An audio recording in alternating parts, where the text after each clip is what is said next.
ఓం శ్రీ గణేశాయ నమః. ఓం శ్రీ వేదవ్యాసాయ నమః. ఓం నమో భగవతే వాసుదేవాయ. మహాభారత గ్రంథ పారాయణలో భాగంగా ఈరోజు మనం 368వ రోజుకు చేరుకున్నాము. ద్రోణ పర్వంలో ఉన్నాము. ఈరోజు మనము శకట వ్యూహము వద్ద కౌరవ పాండవ వీరుల మధ్య జరిగిన సంగ్రామం గురించి తెలుసుకోబోతున్నాము. చాలా బాగుంటుంది, చివరి వరకు స్కిప్ చేయకుండా చూడండి. హరే కృష్ణ.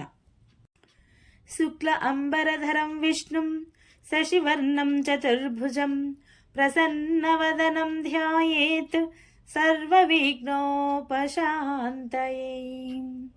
నారాయణం నమస్కృత్య నరం చైవ నరోత్తమం దేవీం సరస్వతిం వ్యాసం తతో జయముధీరయేత్.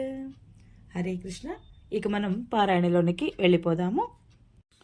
ధృతరాష్ట్ర మహారాజు అడిగాడు సంజయుణ్ణి, సంజయ, అర్జునుడు జయద్రథుని వైపు వెళ్ళినప్పుడు ద్రోణాచార్యుడు అడ్డగించిన పాంచాల వీరులు కౌరవులతో ఎలా పోరాడారు అని.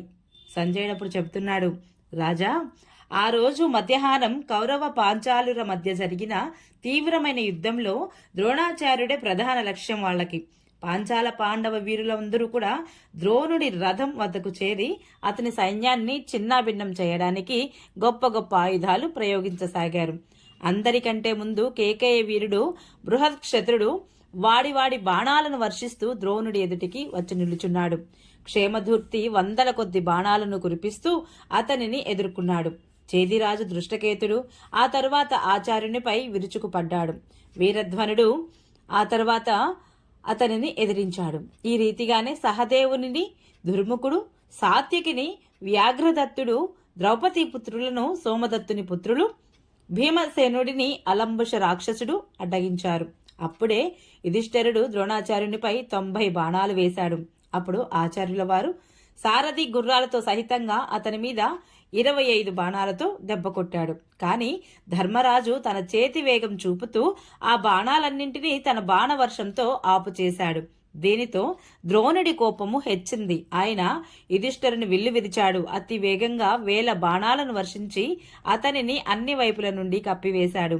దీనితో అతి కిన్నుడైన ధర్మరాజు ఆ విరిగిన వింటిని విసిరివేసి ఇంకొక ప్రచండమైన ధనస్సు తీసుకుని ఆచార్యుడు వేసిన బాణాలన్నింటినీ ఖండించి వేశాడు. అతడు ద్రోణుడిపై అత్యంత భయానకమైన గదను వేసి ఉల్లాసంగా ఆర్భాటించాడు. గద తన వైపు రావడం చూసి ఆచార్యుడు బ్రహ్మాస్త్రాన్ని ప్రయోగించాడు. అది గదను భస్మం చేసి యుధిష్ఠిరుని వైపు వచ్చింది. ధర్మరాజు బ్రహ్మాస్త్రంతోనే దానిని శమింపచేశాడు. పైగా 5 బాణాలతో ఆచార్యుడిని తూట్లు పొడిచి అతని ధనస్సును విరగొట్టాడు. విరిగిన ధనస్సును అవతల పారవేసి ద్రోణుడు యుధిష్ఠిరునిపై గదను విసిరాడు. అది తన వైపు రావడం చూసి ధర్మరాజు కూడా ఒక గదను ఎత్తి విసిరాడు. ఆ గదలు పరస్పరం ఘర్షించుకొని నిప్పులు కక్కాయి. అనంతరం రెండూ కింద పడిపోయాయి. ఇప్పుడు ద్రోణాచార్యునికి కోపం ఇనుమడించింది. 4 వాడి బాణాలతో యుధిష్ఠిరుడి గుర్రాలను చంపివేశాడు. భల్లంతో అతని వింటిని విరిచివేశాడు. మరి 3 బాణాలతో అతనిని కూడా చాలా పీడించాడు. గుర్రాలు మరణించడంతో యుధిష్ఠిరుడు వెంటనే రథం దిగి సహదేవుని రథమెక్కి వేగంగా ముందుకు సాగి యుద్ధరంగాన్ని విడిచి వెళ్లిపోయాడు. ఇంకొక వైపు మహాపరాక్రమశాలి బృహత్క్షత్రుడు రావడం చూసి క్షేమధూర్తి బాణాలతో అతని వక్షస్థలంపై కొట్టాడు. బృహత్క్షత్రుడు అతి వేగంగా 90 బాణాలతో క్షేమధూర్తిని కొట్టాడు. క్షేమధూర్తి ఒక వాడి బాణంతో కేకేయ రాజు ధనస్సును విరిచి అతడిని కూడా ఒక బాణంతో గాయపరిచాడు.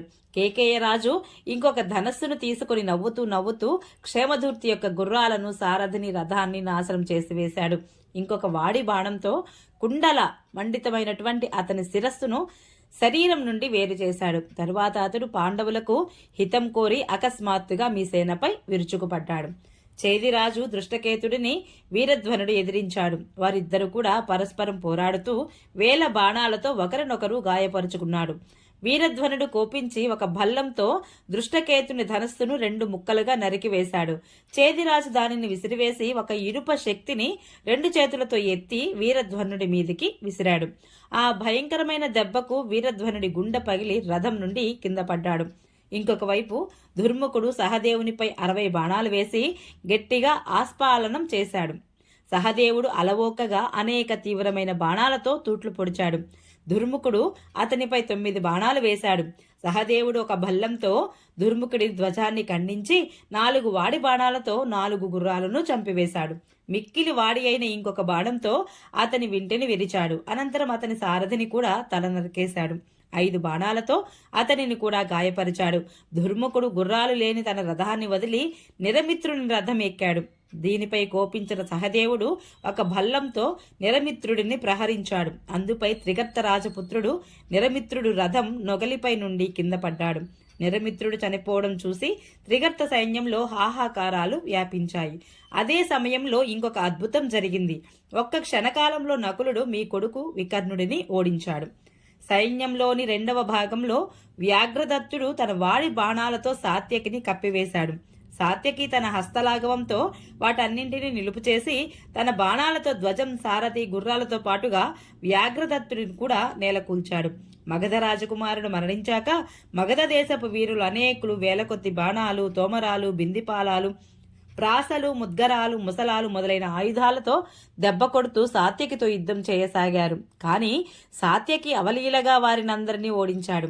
సాత్యకి దెబ్బలకు భీతిల్లి పారిపోతున్న మీ సైన్యంలోని ఒక్కడు కూడా అతని ఎదుట నిలవలేక సాహసించలేదు. ఇది చూచిన ద్రోణుడికి చాలా కోపం వచ్చి తానే అతని మీద దాడి చేశాడు. ఇటు శల్యుడు ద్రౌపదీ పుత్రులను ఒక్కొక్కరిని ముందు 5 తర్వాత 7 బాణాలతో తూట్లు పొడిచాడు. దానితో వారికి చాలా నొప్పి కలిగింది. వారికి తల తిరిగిపోయి ఏమి చేయాలో తోచలేదు. ఇంతలో నకులుని పుత్రుడు శతానీకుడు 2 బాణాలతో శల్యుడిని తూట్లు పొడిచి గర్జించాడు. అలాగే ఇతర ద్రౌపదీ పుత్రులు కూడా 3 బాణాలతో అతనిని గాయపరిచాడు. అంతటా శల్యుడు వారిలో ఒక్కొక్కరి మీద కూడా 5 బాణాలు వేశాడు. ఒక్కొక్క బాణంతో ప్రతి ఒక్కరి వక్షస్థలాన్ని గాయపరిచాడు. అందుపై అర్జునుడి కొడుకు 4 బాణాలతో అతని గుర్రాలను చంపివేశాడు. భీమసేనుడి కొడుకు అతనిని ధ్వజాన్ని ఖండించాడు. నకులుని కొడుకు సారథిని రథం నుండి కిందికి పడగొట్టాడు. సహదేవసుతుడు అతని శిరస్సును ఒక వాడి బాణంతో మొండం నుండి వేరు చేశాడు.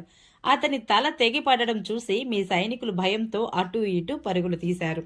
ఒకవైపు భీమసేనుడితో అలంబసుడు యుద్ధం చేస్తున్నాడు. భీమసేనుడు 9 బాణాలతో ఆ రాక్షసుడిని గాయపరిచాడు. దానితో ఆ రాక్షసుడు భీకరంగా గర్జిస్తూ భీమసేనుడి వైపు పరిగెత్తుకు వచ్చి అతనిని 5 బాణాలతో తూట్లు పొడిచాడు. 300 మంది రధికులను మట్టుపెట్టాడు. ఇంకా 400 మంది వీరులను చంపి ఒక బాణంతో భీమసేనుడిని గాయపరిచాడు. ఆ బాణము భీమసేనుడికి లోతుగా గుచ్చుకొని అతడు అచేతనంగా రథంలో కూలబడిపోయాడు. కొద్దిసేపటికి అతనికి తెలివి వచ్చింది. తన భీషణమైన వింటిని ఎక్కుపెట్టి నలువైపుల నుండి అలంబసుడిని బాణాలతో ముంచెత్తసాగాడు. ఆ సమయంలో అతనికి భీమసేనుడే తన అన్న బకాసురుడిని చంపాడని గుర్తుకు వచ్చింది. దానితో అతడు ఉగ్రుడై భీమునితో, దుష్టుడా, మహాబలుడైన మా అన్న బకుడిని నీవు చంపినప్పుడు నేను అక్కడ లేను. ఈరోజు నీవు ఆ ఫలాన్ని అనుభవిస్తావు అని పలికి అంతర్ధానమయ్యాడు. భీమసేనుడిపై గొప్ప బాణవర్షాన్ని కురిపించసాగాడు. భీమసేనుడు కూడా ఆకాశమంతటా బాణాలు నింపివేశాడు. వాటితో బాధ కలిగి ఆ రాక్షసుడు తన రథం మీదికి మరలి వచ్చాడు. కానీ నేలపైకి దిగి సూక్ష్మ రూపం ధరించి ఆకాశానికి ఎగిరిపోయాడు. అతడు క్షణక్షణము పైకి కిందకి, పెద్దది, చిన్నది, స్థూలం, సూక్ష్మం ఇలా విభిన్న రకాలుగా రూపాలు ధరించి మేఘంలా గర్జించసాగాడు. అతడు ఆకాశంలో నిలిచి శక్తి, కుణపం, ప్రాసం, శూలం, పట్టిసం, తోమరం, శతగ్ని, పరిఘ, బిందిపాలం, పరశువు, శిల, ఖడ్గం, గుడం, వృష్టి, వజ్రం మొదలైనటువంటి అనేక అస్త్ర శస్త్రాలను వర్షించసాగాడు. అందువల్ల భీమసేనుడి యొక్క సైనికులు అనేక మంది చనిపోయారు. అందుకు భీమసేనుడు కోపించి విశ్వకర్మాశ్రమును ప్రయోగించారు. దానితో తీవ్రంగా బాధ పొంది మీ సైనికులు పారిపోవడం మొదలుపెట్టారు. ఆ అస్త్రము రాక్షసుడి మాయలను అన్నింటినీ నశింపచేసి అతనికి కూడా తీవ్ర వేదన కలిగించింది. ఈ రీతిగా భీమసేనుడి చేత తీవ్రంగా పీడింపబడి అతడు అతనిని వదిలి ద్రోణాచార్యుని సైన్యంలోనికి వెళ్ళిపోయాడు. ఆ మహాబలుడైన రాక్షసుడిని జయించి పాండవులు దిక్కులు పిక్కటిల్లేలాగా సింహనాదాలు చేశారు. అప్పుడు హిడింబాసుతుడు ఘటోత్కచుడు అలంబసుడిని ఎదుటికి వచ్చి అతనిని వాడి బాణాలతో తూట్లు పొడవసాగాడు. దానితో అలంబసునికి కోపం ఎక్కువై ఘటోత్కచుడిని గట్టి దెబ్బ కొట్టాడు. దానితో అలంబసునికి కోపం ఎక్కువై ఘటోత్కచుడిని గట్టి దెబ్బ కొట్టాడు. ఇలా వారిరువురి మధ్య భీషణ సంగ్రామం మొదలైంది. ఘటోత్కచుడు అలంబసుడిని గుండెలపై 20 బాణాలు గుచ్చి పదే పదే సింహనాదం చేశాడు. అలంబసుడు కూడా రణకర్కసుడైన ఘటోత్కచుడిని గాయపరిచి తన సింహనాదంతో ఆకాశం పిక్కటిల్లేలా చేశాడు. ఇద్దరు అనేక మాయలు పన్ని ఒకరిని ఒకరు భ్రమపెట్టుకోసాగారు. మాయాయుద్ధంలో నేర్పరులు కాబట్టి వారు దానినే ఆశ్రయించారు. ఘటోత్కచుడు చూపిన మాయలన్నింటినీ అలంబసుడు చెదరగొట్టాడు. అందువల్ల భీమసేనుడు మొదలైన ఎంతో మంది మహారథికులకు కోపం హెచ్చి వారు కూడా అలంబసునిపై విరుచుకుపడ్డారు. అలంబసుడు వజ్రాయుధం లాంటి తన ప్రచండ ధనువును ఎక్కుపెట్టి భీమసేనుడిపై 25, ఘటోత్కచుడిపై 5, యుధిష్ఠిరుని మీద 3, సహదేవుడి మీద 7, నకులుడి మీద 73, ద్రౌపదీ పుత్రుల మీద 5 బాణాలను వేసి భీషణ సింహనాదం చేశాడు. అందుపై భీమసేనుడు 9, సహదేవుడు 5, యుధిష్ఠిరుడు 100, నకులుడు 64, ద్రౌపదీ పుత్రులు 5 బాణాలతో అతనిని తూట్లు పొడిచారు. ఘటోత్కచుడు వానిపై 50 బాణాలు వేసి 70 బాణాలతో దెబ్బ కొడుతూ గట్టిగా అట్టహాసం చేశాడు. ఆ భీషణ సింహనాదానికి పర్వతాలు, అడవులు, వృక్షాలు, జలాశయాలతో సహితంగా భూమి అంతా కంపించిపోయింది. అప్పుడు అలంబసుడు ప్రతి ఒక్క వీరుడిని 5 బాణాలతో కొట్టాడు. దానితో ఘటోత్కచుడు, పాండవులు మిక్కిలి ఉత్తేజితులై అతనిపై నలుదిక్కుల నుండి వాడి బాణాలు కురిపించసాగారు. విజయులైన పాండవుల దెబ్బకు అప్పటికే సగం చచ్చినవాడు ఒక్కసారిగా కిం కర్తవ్య విమూఢుడైపోయాడు. అతని ఆ స్థితిని చూచి యుద్ధ దుర్మధుడైన ఘటోత్కచుడు అతనిని వధించాలనుకున్నాడు. అతడు తన రథంపై నుండి అలంబసుడి రథం మీదకు దూకి అతనిని నలిపివేశాడు. పైగా అతనిని 2 చేతులతో పైకెత్తి గిరగిరా తిప్పి నేలకు విసిరి కొట్టాడు. ఇది చూచి అతని సైన్యమంతా భయపడిపోయింది. వీరుడైన ఘటోత్కచుని దెబ్బకు అలంబసుడి అవయవాలన్నీ విరిగి ఎముకలు నుగ్గునుగ్గయ్యాయి. ఈ రీతిగా అలంబసుడు చావడం చూసి పాండవులు ఆనందంతో సింహనాదాలు చేశారు.